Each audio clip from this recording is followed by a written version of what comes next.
Hello, Munchkins. Am I live back again? Hello, hello, hello. Did you miss me in this 1 minute? Hello, good evening to all of you. I don't know whether I'm live or not. So just let me know if I'm live or not, okay, in the comments below. Yes, okay, now I can see I am live. I hope I'm audible as well and everything is working fine. Okay. Alrighty, so guys, today we're going to start the class 9 chapter, My Childhood, and this chapter is penned down by our very own, our beloved Abdul Kalam ji, right? And I know that all of you know Abdul Kalam ji, and I also know Abdul Kalam ji. So we're going to read a part from his autobiography, Wings of Fire, and this part is named My Childhood. Okay. Alrighty. Fine. So I hope you all are ready. Hi, Abha. Oh, Abha says this is my last session. What do you mean by that, Abha? What does that mean? Will you not be attending any more sessions? Ever?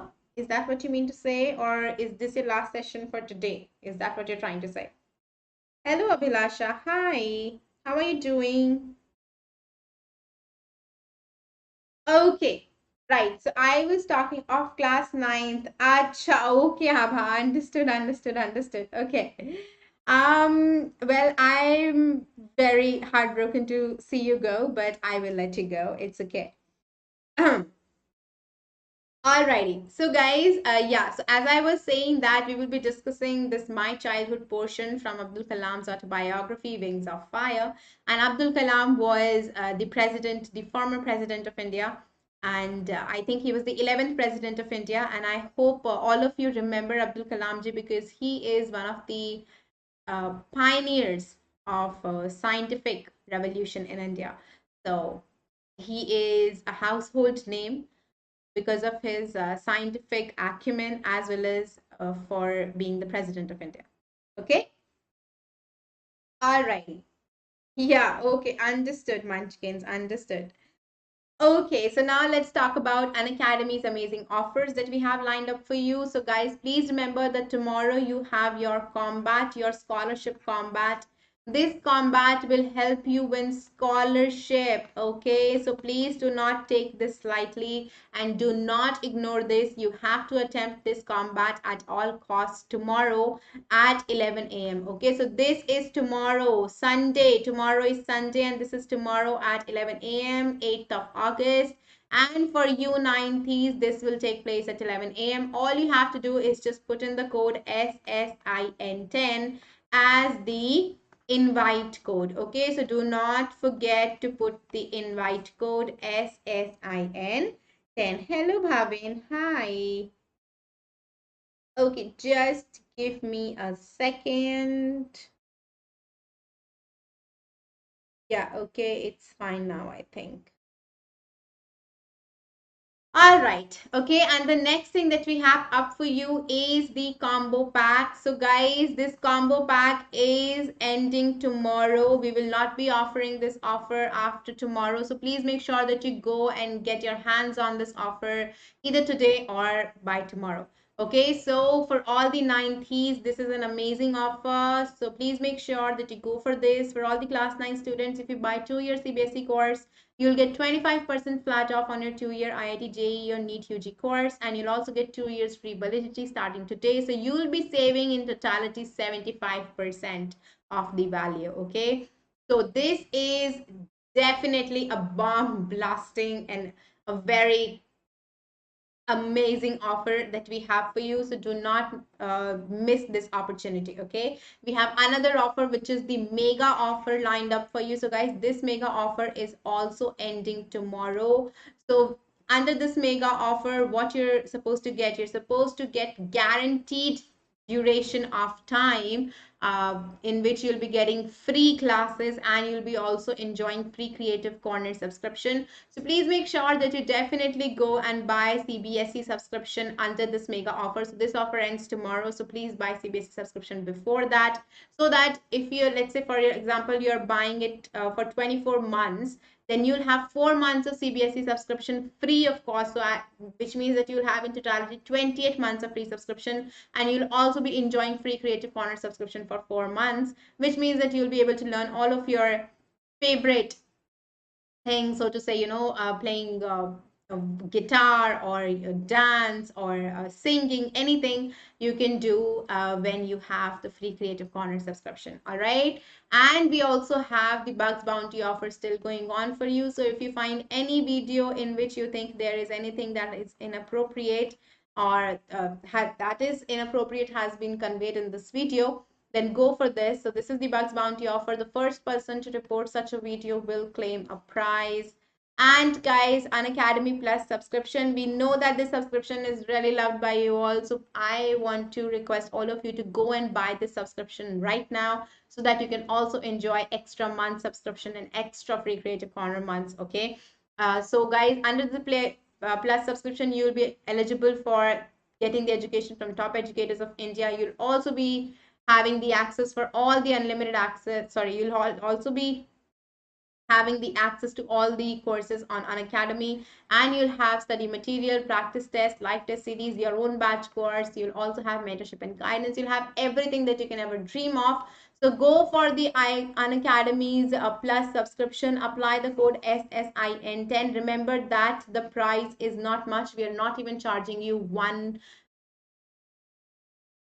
per month. Okay, so go for this. The code is SSIN10. Go for the longer duration of time, so that you don't have to go through the hassle of renewing your subscription every couple of months. And also we have Iconic subscription waiting for you guys. Iconic subscription is literally legendary stuff. This is legendary. All you have to do is buy the Iconic subscription, and we'll take care of the rest for you. We will provide you with a personal mentor who will be solving all of your problems and will be clearing out the obstacles in your way and ensuring a smooth transition to your next class. So guys, we'll also be in constant connect with your parents, so that your parents will be able to tell us what are the problems that they're facing and you're facing, and everything. Like, it's just a full-on connection with your parents, and we'll be able to decide what is best for your future along with them. And you will be also providing your study planner, because you guys keep asking us to make a timetable for you. So now we are making a timetable for you. We'll also providing you weekly report cards to tell you weekly progress, and we'll also providing you with live doubt solving sessions, which means that now you can ask your teacher whatever doubts you have in a live session. Okay, so these are the major features of Iconic subscription, but these are not the only ones. We have all the other features for you. So please make sure that you research before buying Iconic subscription. And the Iconic subscription is something that is not available throughout the whole market. So please go for this. Okay, Unacademy's Iconic subscription. All you have to do is apply the code SSIN10 and you'll get 10% straight up off. You'll also get extra months, and you'll also get extra free Creative Corner subscription. Okay, if you want, you can now also buy Unacademy Plus via installments. All you have to do is buy a plan that is for more than 12 months, and you'll be eligible for the payment option that lets you pay via installments. And you'll be happy to know that these installments are zero cost EMI, so no extra cost you'll have to pay. And also apply the code SSIN10. Okay, any doubt that you have, any question that you find yourself having trouble in, just go to Unacademy's application, click on Ask a Doubt feature, take a photo of that question and upload that photo. Remember that the photo needs to be cropped, and we only need the question and the complete question at that. And then just choose the subject, and we will provide you a video solution in no time. Okay, so voila, that is your video solution for that. Make sure that do not give us multiple doubts in a single image, and you do not post handwritten questions also. Okay, all right. Hello, it's been, oh, hi, Bhavin. Hello, Muskan. Hi, Kunal Dolekar. It's okay, Abha. It's completely okay. It's all right. We all get exhausted. once in a while, and for me, it's not once in a while. I feel exhausted each and every day. So it's okay. It's okay to feel exhausted. Please do not push yourself beyond your boundaries because the outcome is never good. Okay. All right. Fine. Now let's move on and start studying. So guys, behind me, you can see the picture of one of our greatest presidents, Abdul Kalam ji. Okay, so Abdul Kalam ji is honestly, I think, a very respectful president. I mean, he was a very respectful president, and he got so much love from the people of India. He got so much respect from the people of India that I really think of him as a larger than life man. He was not a man that you can really fit into the perspective of life that you really have. I think he was definitely larger than life, and he was an achiever. He was intelligent beyond measure, and he definitely was a very compassionate man. And he sought to bring the Hindu Muslim divide to a close, right? He sought to eradicate that divide. So I think it's an amazing thing that you're learning about Abdul Kalam ji in your ninth class. So that is a good thing to do. Good syllabus right there. Oh, okay, Abha. Got it. Not necessarily. Okay, I'll see if I can give you another little bit of chit chat at the end of this session too. Okay. All right, fine. So Abul Pakir Janul. Okay, it's a very huge name. Abul Pakir Jainulabdin Abdul Kalam was an Indian aerospace scientist who served as the 11th President of India from 2002 to 2007. So obviously he was the President of India from 2002 to 2007. And please remember the fact that he was the 11th President of India. Okay, this I can ask in general knowledge as well. He was born and raised in Rameshwaram, Tamil Nadu, and studied physics and aerospace engineering. In his autobiography, Wings of Fire, he speaks of his childhood. So, what we are going to study today, we're going to study a portion from his autobiography that he has named My Childhood. So, we're going to learn about his childhood, and that would be fun because he will be talking about a lot of things that are very socially relevant today itself. Okay, or today also. Okay. Independence Day preparation. Today is 7th of August. Why are you guys preparing for Independence Day? All right. So I don't think anyone will have any doubt here because we just discussed Abdul Kalam ji. Good one, Bhavin. Good one. I love your dialogue. That is actually true. They express their patriotism through the children and the efforts of their children. Yes, exactly. Okay. Alrighty. Oh my God. I am so sorry. I forgot to take out this photo. So let's ignore Albert Einstein here and let's focus on the piece here. Okay. I was born into a middle class Tamil family in the island town of Rameshwaram in the erstwhile Madras state. So, hi, okay, hi, awkward name guy or student. So, we are reading obviously something that has been penned down by Abdul Kalam ji himself. So, I will always refer to Abdul Kalam ji, okay? So, Abdul Kalam ji was born into a middle class family, a middle class Tamil family, and he was born in the town of Rameshwaram. That was earlier called the Madras, that was earlier in the Madras state. So maybe after his birth or whenever he's writing or he was writing this, Rameshwaram was maybe somehow separated from Madras state. So that's why he said erstwhile. Erstwhile means earlier.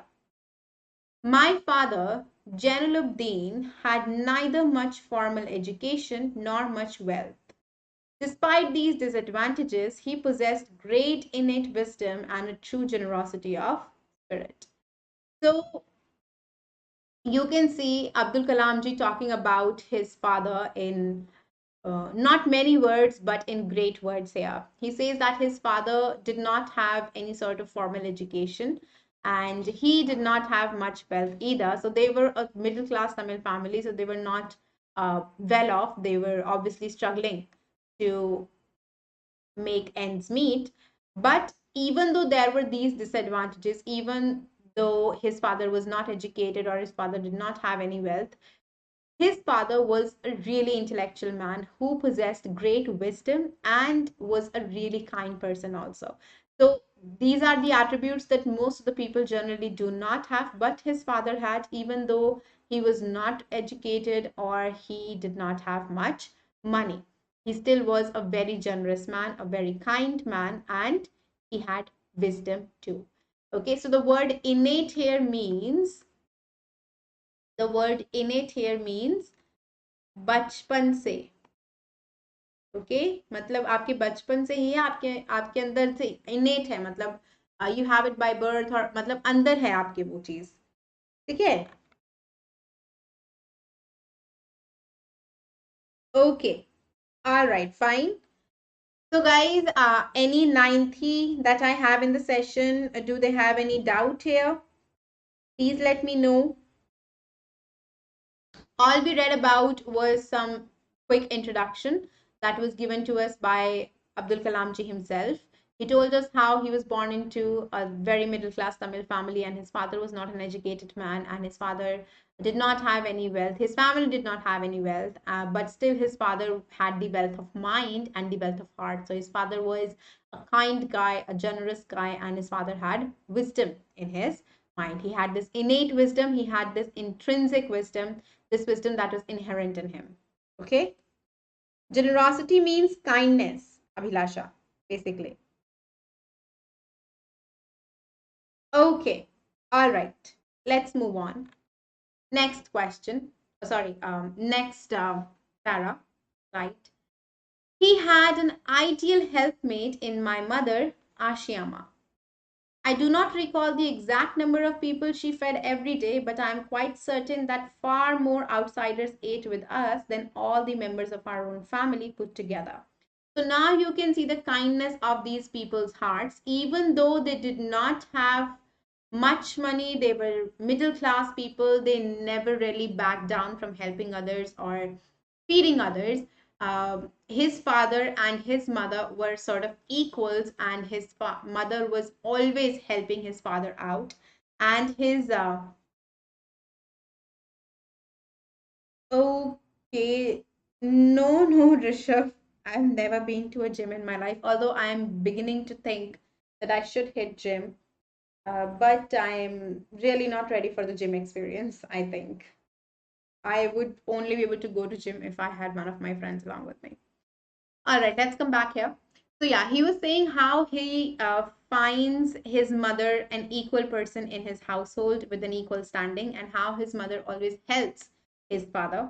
So you can see all the photos here. You can see the mother helping the children, the father helping the children, then everybody just playing their roles quite proficiently. And he says again that a lot of people would feed with us every day. My mother would make food for a lot of people, not just for the family members, but for a lot of people.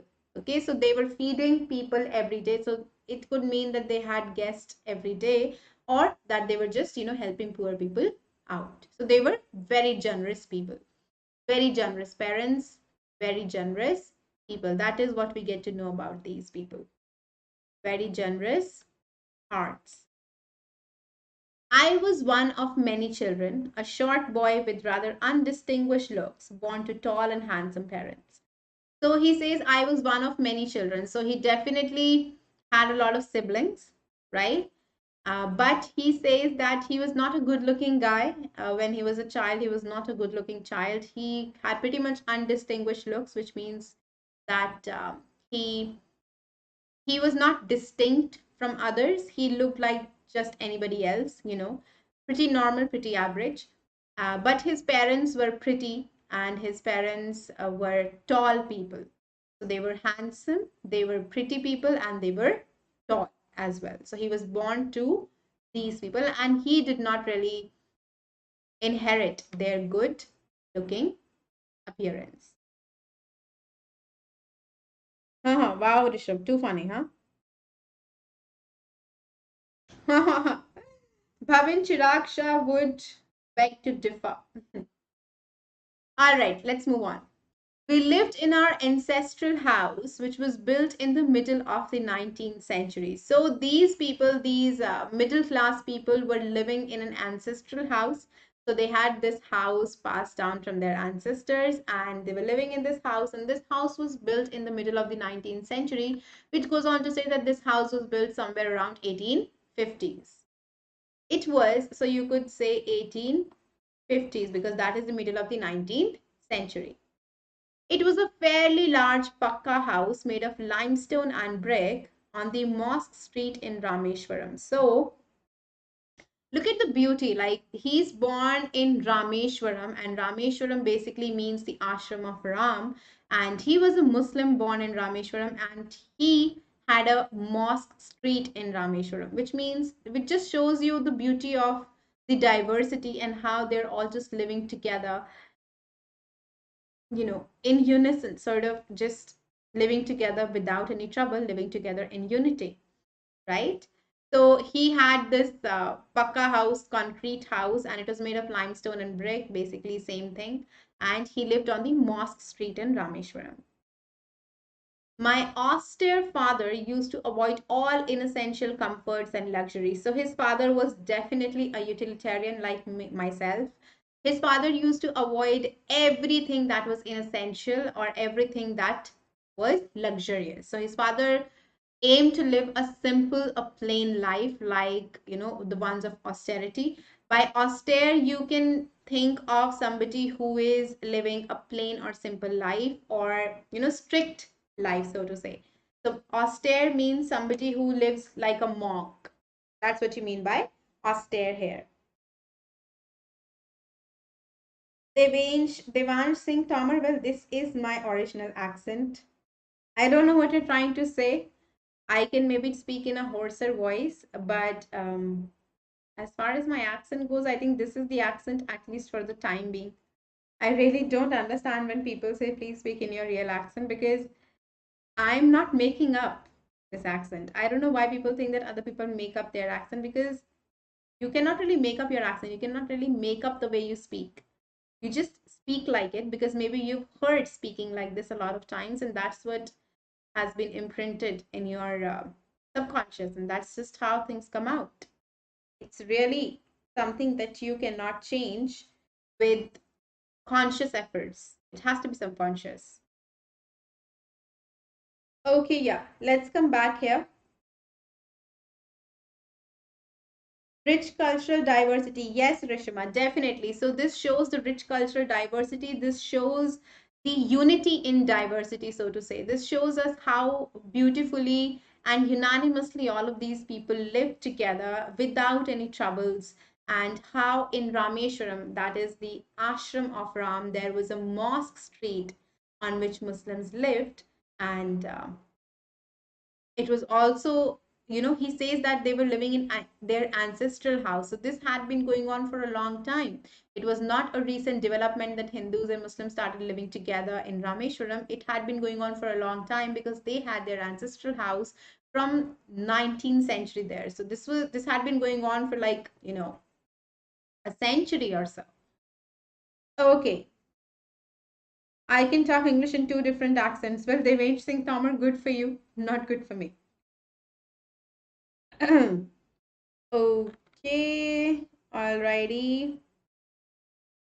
Let me look at the comments. Am I missing something? Hi, Avnish. Yes, I definitely remember you. Why are we talking about Tiger Shroff all of a sudden, Bhavin and Rishabh? Yeah, so I was talking about the word austere, and I told you that the meaning of austere is basically simple, undecorated, simple and plain. That is the meaning of austere. So his father believed in living an austere life. He wanted to live like a monk. He was most probably a religious person who believed in the teachings of his religion, which generally say that we should not aim for a hedonistic lifestyle and we should always live simple and plain. We should all be utilitarians. Okay, so that's what his religion says, and that's what he's following as well. He keeps himself away and his family also away from all the luxurious items. However, all necessities were provided for in terms of food, medicine, or clothes. So that is exactly what I mean to say, that they were most probably utilitarians. They only focused on utilities and the things that they needed. They did not really go for the things that they want or the things that they have, desire for. So they did not really give in to their desires. They focused on the things that they needed, and all the necessities were always provided for. And that is generally how a middle class family lives. Middle class families don't really think about their desires or their luxurious items that they would love to have in their lives, because for them it's more or less hand to mouth. Not exactly, but definitely very close to that. So they always live like utilitarians.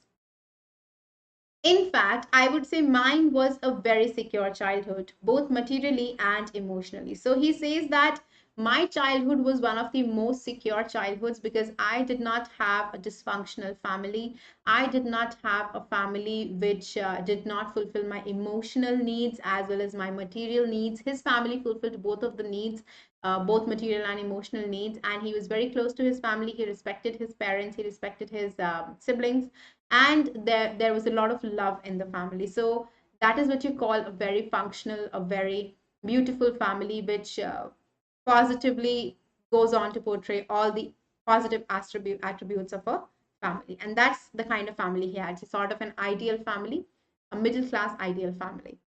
Okay. Okay, Messi is now in Paris. Okay, hand to mouth. Okay, Avnish, hand to mouth means basically you're just earning the kind of amount that you will need to live your life. So you don't have any profit or you don't have any surplus amount that you can save. You just earn the amount that you utilize, all of the amount. Oh, wow, Rishabh. Yes, I definitely like your company. Okay. All right, let's move on. Then what happens? The Second World War broke out in 1939. So, guys, now we all know that there was Second World War definitely, and that ended with the atomic bombing of Hiroshima and Nagasaki. So now Abdul Kalam ji is talking about the phase when the Second World War began, and it began in 1939. So the Second World War broke out in 1939 when I was 8 years old. So he was 8 years old when the Second World War broke out. So who is going to tell me the year he was born in? Come on, quickly tell me the year he was born in. It's very easy, yeah. It's super easy. For reasons I have never been able to understand, a sudden demand for tamarind seeds erupted in the market. I used to collect the seeds and sell them to a provision shop on Mosque Street. A day's collection would fetch me the princely sum of 1 anna. Okay, so he says that he was not able to understand why, because of the war, the tamarind seeds got too much in demand. So everybody wanted tamarind seeds somehow, and he was not able to understand the demand for them. And he would cash in on the opportunity. He would go and buy a lot of tamarind seeds and then sell them to this shop on Mosque Street. And this is how he would earn the princely sum. So this is how you would earn the amount of 1 anna. Okay, yes, 1931. Exactly, exactly. True that, Sangeeta Meena. Okay, who is going to tell me what tamarind seeds are? Come on, guys, super quickly. I'm looking at the comments. Super quickly tell me what tamarind seeds are, and then we will move on. Okay? 15th October 1931. Okay, that is good. Okay, ma'am, on last slide there was a word something. What was the meaning? Rishima Khare in the last line. Ma'am, on the last slide, in the last line, there was a word. AE something. There is no word AE something. Rishima, I have opened the last slide. So look at the sentence and then let me know which word you want to make me explain. Roasting with salt. Okay, Rishima, austere I've already explained. See, I have written the meaning of austere. Austere means simple and plain. Okay. Haldi seeds.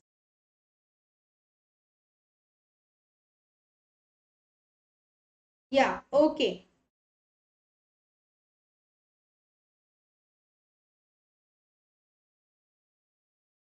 All right, let's move on. Yeah, imli ke beej, exactly, Bhavin. It's not Rishabh, it's not haldi, yaar. It's imli ke beej. Yeah, okay. All right, fine. Let's move on. So, he somehow did not understand why the seeds demand went up. But he was able to cash in on the opportunity. He was smart and he earned some money out of that demand, and he earned the princely. Princely means large amount of money, so to say. So for him, one anna was large amount, and he earned one anna out of selling those seeds. Okay? Yeah, exactly, Rishima. Haldi is turmeric, not tamarind. I don't know why he said turmeric. I mean, haldi. Okay. All right. So I don't think you guys have any doubts here anymore. Shall we move on?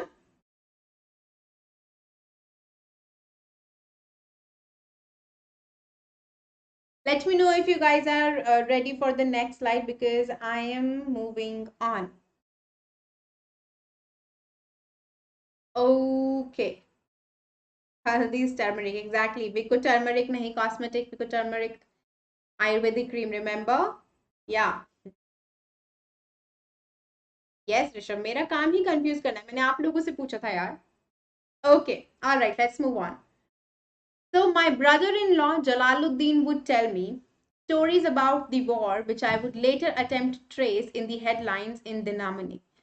So his brother-in-law, which means the husband of his sister, whose name was Jalaluddin, would tell Abdul Kalam ji some stories about the war that he would try to corroborate by going through the headlines in this daily newspaper called Dinamani. Okay, our area, being isolated, was completely unaffected by the war. So Rameshwaram was somehow an isolated area. That means it was secluded from the other areas around it, and that's why it was untouched and unaffected by the Second World War. But soon India was forced to join the Allied forces, and something like a state of emergency was declared. So it was not long before, India was also brought into this whole Second World War scenario. So India was made the part of the Allied forces against Germany, and in India, the state of emergency was declared. The first casualty came in the form of the suspension of the train halt at Rameshwaram station. So, what was the first casualty of this emergency? So, for our young Abdul Kalam ji, the casualty was not death, the casualty was that the trains were not allowed to stop at the Rameshwaram station anymore because because Rameshwaram station was not really that important maybe in those times, so it was not allowed to stop. So the trains were not allowed to stop at the Rameshwaram station. Okay. Huh. All right. Okay. So I don't think you will have any doubts here because it's very easy. So this is the Second World War that's going on, and we're reading about Second World War, and we're seeing how Second World War affected Rameshwaram. So first of all, it did not affect Rameshwaram at all because Rameshwaram was at a very secluded area, and it was able to remain unaffected by the Second World War. But slowly, it caught on, and India was made a part of the Allied forces against Germany, and that's when all the trains stopped stopping at the Rameshwaram station. Okay, all right, let's move on. Next. Oh, okay, so this one isn't working properly. Just give me 1 second.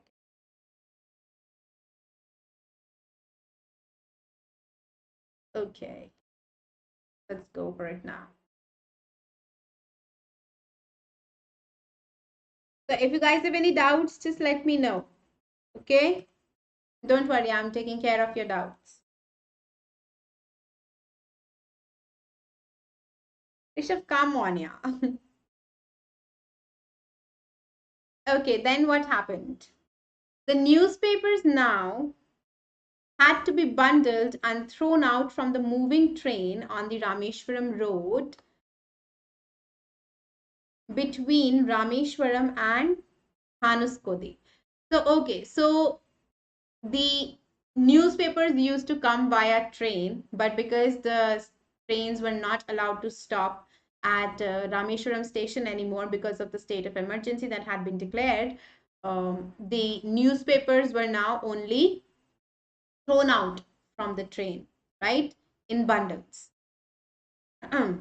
That forced my cousin Samsuddin, who distributed newspapers in Rameshwaram, to look for a helping hand to catch the bundles, and as if naturally, I filled the slot. So one of his brothers, one of Abdul Kalam ji's brothers, used to distribute newspapers in Rameshwaram, and he needed help now because he wanted help in catching the bundles of newspaper that were thrown without any care from the train. So Abdul Kalamji filled that vacancy. Samsuddin helped me earn my first wages. So this was sort of the first job that Abdul Kalamji had, that, you know, he was collecting bundles of newspaper from the train station. Half a century later, I can still feel the surge of pride in earning my own money for the first time. So it's always, the first time is always something that you remember, right? This is the same thing that Abdul Kalamji is saying here. He says that I can still feel the pride that I felt when I earned my first ever salary. So he is really moved by the first salary that he earned. Okay. What is Mosque Street? Arnav Goswami, Mosque Street is basically the name of a street in Rameshwaram. Which chapter you're teaching? I'm teaching my childhood. Okay. Haha, Risha, haha. Okay, Abhilasha, surge means an upward movement. It basically means increase. Okay, in super simple words, surge means an increase.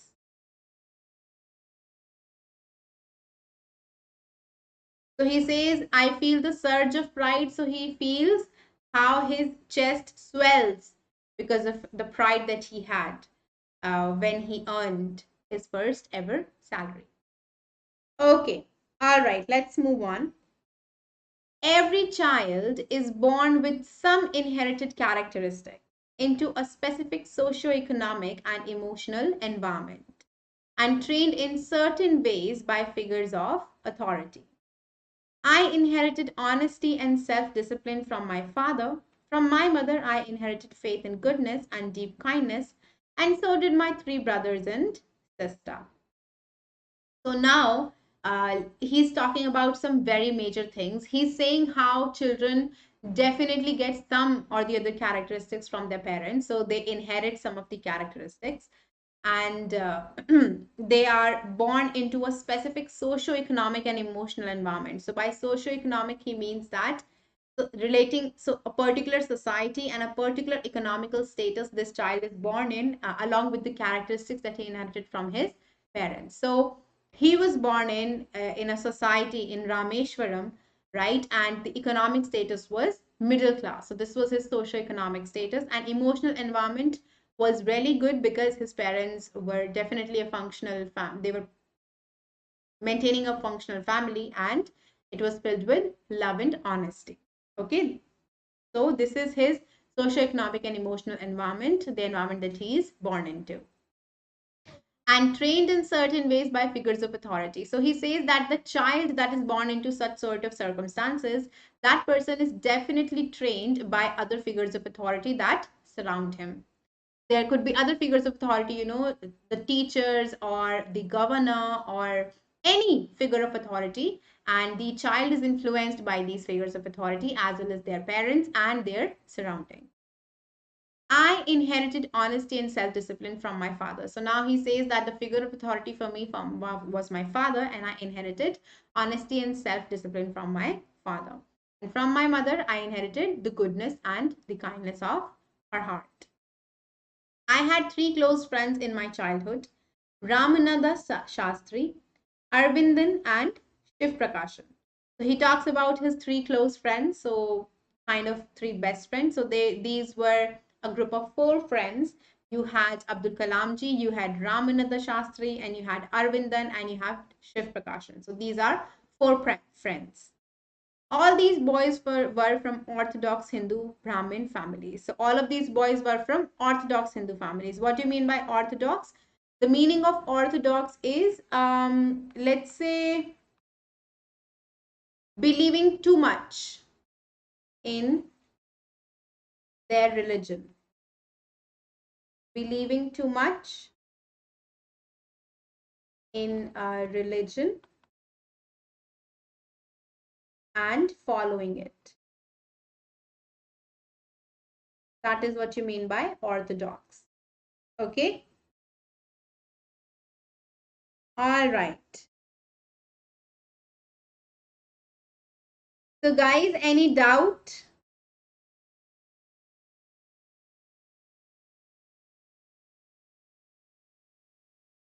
Let me know if you guys have any doubts, because this one was a difficult part in the chapter and had a lot of sentences or a lot of words that could be very hard for you to understand. So let me know if you have any trouble in any sentence or any word or with any word. Okay. Well, Rishabh, if you want to prepare for IELTS, then start preparing, I think, from today itself. All you have to do is just work on your English and your listening skills, and you'd be good to go. Extreme believer in tradition, exactly. Abhilasha, the session will end in about maybe 10 minutes or so. Okay, all right. So I don't see any doubts. So I will just simply move on. Okay, all right. Fine. As children, none of us ever felt any difference amongst ourselves because of our religious differences and upbringing. So he says how the society, the environment that he lived in was very egalitarian, and it was the environment that any child would thrive in, because the environment was an environment of equality. Okay, so he says very outrightly here that he lived in an environment of equality. The differences of their religion did not really matter and did not pose any problems in their society, at least. In fact, Ramananda Shastri was the son of Pakshi Lakshmana Shastri, the high priest of the Rameshwaram temple. Later, he took over the priesthood of the Rameshwaram temple from his father. So he's talking about how one of his close friends was actually the son of the high priest of the main temple of Rameshwaram, and how that friend went on to uh, take over the priesthood of the Rameshwaram temple from his father. So he talks about number one, he talks about how there was a lot of equality and nobody discriminated nobody discriminated, among people because of their race, color, or caste, or their religion specifically. And he also talks about how there is this tradition of the child following in the footsteps of their father, or of their parents. So the father was the priest and the child became the priest also. Okay, so these are the two things he talks about here. Okay, guys, any doubt? Let me know if you guys, ma'am, do you know why do students wear school dress? Answer so that everyone will be visible. Yes, yes, ma'am, I know this. Yes, yes. Okay, all right, fine. Let's move on. Arvindan went into the business of arranging transport for visiting pilgrims. So he had his 2 to 3 friends, and so one friend went on to take over the mantle of priesthood from his father, and another friend went on to arranging transport for visiting pilgrims. And Shiv Prakashan became a catering contractor for the Southern Railways. So Shiv Prakashan became a catering contractor, as in he would arrange all the food items for the people who were traveling via the Southern Railways, or for the people who stayed on the platforms.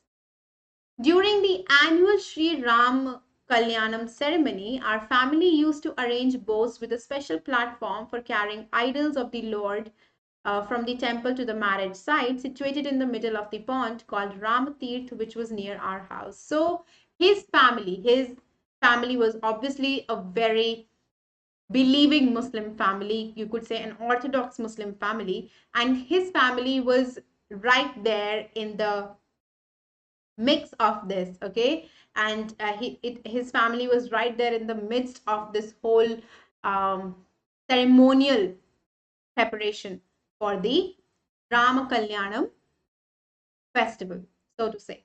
So this festival used to take place once a year, and this annual Sri Sita Ram Kalyanam ceremony was sort of a big ceremonial occasion for all the people around there, because the place was named Rameshwaram, so it definitely had a huge celebration for all the festivals taking place in the name of Ram, the Lord Ram.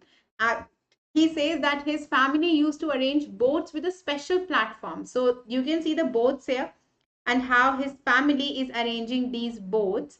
And these boats had a special platform. So obviously the boats have their basic foundation, or you could say the basic structure, but these boats had another special platform, and on these platforms his family would carry the idols of the Lord Ram and the Lord Sita from the temple to the marriage site. Okay, so basically I think this ceremony was about the marriage of Lord Ram, and they would take these idols to that marriage site, and the marriage site was situated in the middle of the pond called Ramatirth, and that pond was near their house. So they were used to doing all of these things while this Sita Ram Kalyanam ceremony.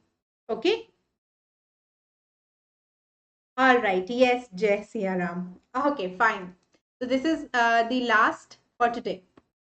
Events from the Ramayana and from the life of the prophet were the bedtime stories my mother and grandmother would tell the children in our family. So you can see here how there was absolutely no discrimination on the basis of religion in this whole community, how all of these people lived together in harmony with each other, and how they coexisted, sort of, right? So this was not something that was existent because one depended on each other. This was because they were interdependent and they were coexisting in harmony, right? So you could see how the Muslims were contributing to the festivals of the Hindu people, and how the Muslims also had their close friends who were from Orthodox Hindu families, and there was never a trouble because of this. And this is all before partition. Remember that this is all before partition. The Second World War began in 1939 and it ended in 1945, and India's partition took place in 1947. So you can see how the divide, the sort of the so-called Hindu-Muslim divide did not really exist among people before the Britishers really put this idea, really inculcated this idea through force into the minds of Indians, right? So this is one of the major ideas here, how everyone is living in harmony together. And you can see that the events of Ramayana and the stories or from the life of the Prophet Muhammad, both of these things were told to the children as bedtime stories in order to inculcate in them some qualities that they can, some good qualities, some good characteristics that they can extract from these great characters in the story, these epic characters. So the Muslims would also tell their children the stories from Ramayana and the stories about Lord Ram, and they would also educate their children about the life of the Prophet Muhammad. So I think all of this just goes on to show the beauty that India had before the partition, because after the partition, we all just live constantly in in a paranoia, right? We're all constantly paranoid about this Hindu Muslim religion divide and how we're just antagonizing the other religion, how we're just vilifying the other religion. But before the partition, before this idea was put into the minds of Indians, everybody lived together in pure harmony. Everybody lived together like it was not a crime to follow other religion. So yeah, ma'am, prophet meaning. Lakshmi Jatwa, the meaning of prophet is a messiah. You could say like a prophet here is kind of a messiah. And you can also say that a prophet is somebody who makes prophecies about things that are going to take place in future. That's what you mean by a prophet. Yes, a very lovely couple. I really love this animated couple, animated Sitaram. I really love them together. Okay.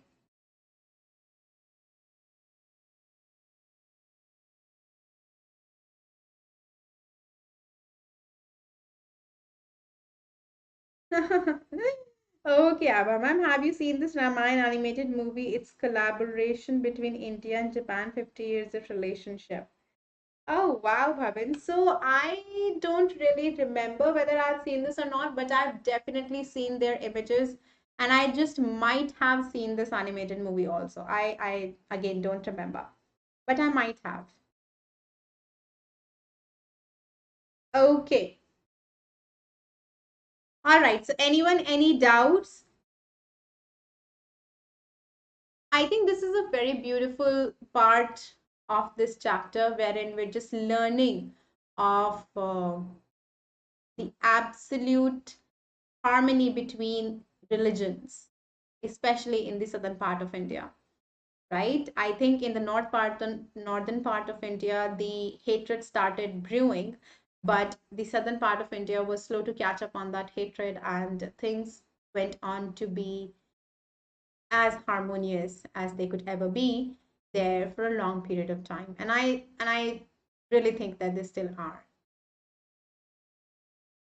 All right, fine. So guys, if none of you have any doubts or none of you have anything to say, then Abha, first of all, type in English. And second thing, um, not exactly. I mean, it's been a long time since I stepped out of my house. I did go out today, but it was for obviously a thing that I had to attend to. Um, Not exactly. If I step out of my house, I don't get pimples because of that. I only get pimples when I eat a lot and I eat something that is oily, which is basically everything in my house. My parents very oily food, and when I eat something that is junk, which I generally do. So these are the major eating crisis that I. Oh, sorry. These are the major two problems that affect skin and the wellspring of my skin crisis. I also think I need to start eating in moderation because until and unless I do that, my body will not be able to recover. So I have to really control being a foodie, which is not something that I want to do, but I have to put myself to it one day or the other. Otherwise, I'll just lose everything. And that would be no fun, right? Okay. Yeah, Rishabh, why not? Definitely. Oh my God, Rishabh, you and I just don't match at all. You all need to grow up I hope that when you guys grow up, all of your illusions will be shattered and they will be blown to smithereens. I actually hope that, and I know that it will happen one day or the other. Okay. All right, guys. So I would like to bid good night to you all now because we've completed the part that we were supposed to complete today. And now we will see each other tomorrow, especially in special class because we're supposed to complete the thief story tomorrow. And I will see you guys in my special class. I will send you the link tomorrow morning. I will see when I can schedule that special class. And I will send you the link accordingly. And then we will see each other tomorrow in our daily YouTube classes. Okay? No, Rishabh, we're not. Okay, guys. A very good night to you all, and I'll see you tomorrow. And until tomorrow, I bid you all the very best for your sleep. Abha, I think you are very mature, and I think this is a fact that girls do mature before boys, and boys. I think this is a fact. So I read a meme. I really don't know whether it's a true thing or not, but I would really request you all to go and check this out on your own. I saw this meme on Instagram today, which said that a man matures when he is 43 years old. And they said that you can go and check this on Google because Google gives you this answer. So I really request all of you to go and check this out and then tell this to me tomorrow because I'm very lazy and I'm not going to check this out on my own. And I'm even going to forget it after 2 minutes. So yeah, do this and then let me know. Ma'am, I remember the Illusionist movie I saw a week ago and it was intellectual magical magician story. Yes, Bhavin Pandya. It's an extremely good story, yes. You should also watch The Prestige. It's also good and very mind-boggling as well.